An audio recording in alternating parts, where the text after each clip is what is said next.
सूरज की तपी हुई किरणें राजस्थान के मेरू गांव की जमीन पर पड़ती थीं, लेकिन यहाँ की धरती पानी की एक बूंद के लिए तरस रही थी। 1850 का वह साल मेरू के लिए एक काली याद की तरह था। यह गांव अब सिर्फ एक नाम बनकर रह गया था, जहां घर तो थे पर उनमें कोई रहने वाला नहीं था। हर तरफ सिर्फ टूटे हुए मकान और खाली आंगन थे, जो गांव के गुजरे हुए खुशहाल दिनों की कहानी कह रहे थे। लोग अपने खेतों को छोड़ चुके थे, क्योंकि उन्हें पता था कि बंजर जमीन पर हल चलाना अब बेकार है। गांव के बुजुर्ग अक्सर पीपल के पेड़ के नीचे बैठकर कहते थे, हमसे पहले हमारे पुरखों ने भी ऐसा सूखा नहीं देखा। लगता है भगवान ने हमें भुला दिया। गांव के बच्चों की हंसी अब सुनाई नहीं देती थी, क्योंकि उनके बचपन में सिर्फ सूखे कुएं और दूर से पानी लाने का बोझ था। हर चेहरा मुरझाया हुआ था, हर आंख में एक अंतहीन इंतजार था। ऐसे में एक दोपहर धूल भरे रास्ते से एक अजनबी आया। वह कोई साधारण व्यक्ति नहीं था, बल्कि मुंबई से आया एक साधारण सा पुलिस अफसर मोहनलाल देशमुख था। उसकी वर्दी पर सितारों की चमक कम थी, लेकिन उसकी आंखों में एक अजीब सी चमक थी, उम्मीद की चमक। जब उसने गांव की हालत देखी तो उसका दिल दुख से भर गया। उसने देखा कि कैसे एक बूढ़ी माँ अपने प्यासे बेटे को एक चम्मच पानी पिला रही थी, और कैसे एक किसान अपनी सूखी जमीन पर बैठकर रो रहा था। मोहनलाल ने तुरंत अपनी छोटी सी झोली से पानी की बोतल निकाली और उस बूढ़े किसान को दी।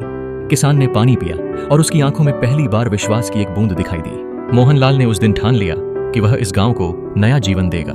यह सिर्फ उसका एक कर्तव्य नहीं था, बल्कि एक वादा था, इंसानियत से और खुद से।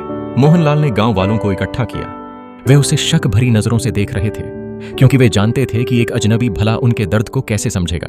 लेकिन मोहनलाल ने उनसे कहा, हमारा देश सिर्फ जमीन का टुकड़ा नहीं है, यह हम सबसे मिलकर बनता है।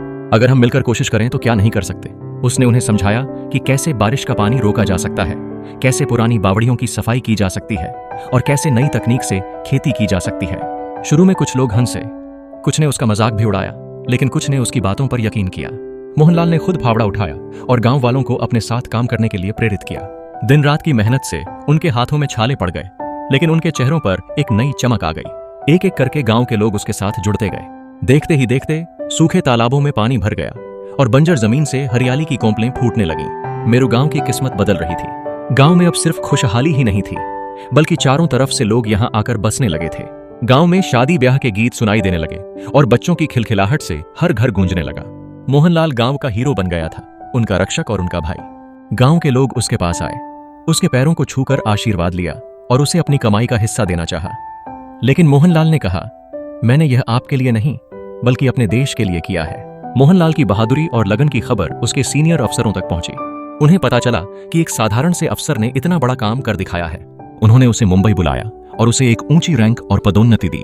जब मोहनलाल ने गांव से विदा ली तो यह किसी जश्न का माहौल नहीं था, बल्कि दुख और गर्व का एक मिला जुला पल था। गांव के हर व्यक्ति की आंखों में आंसू थे।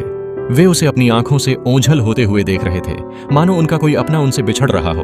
मोहनलाल ने भी पीछे मुड़कर देखा और उसके दिल में गांव की मिट्टी और लोगों का प्यार हमेशा के लिए बस गया। आज 2050 में वह वीरान मेरू गांव सिर्फ एक कहानी नहीं, बल्कि एक हकीकत है।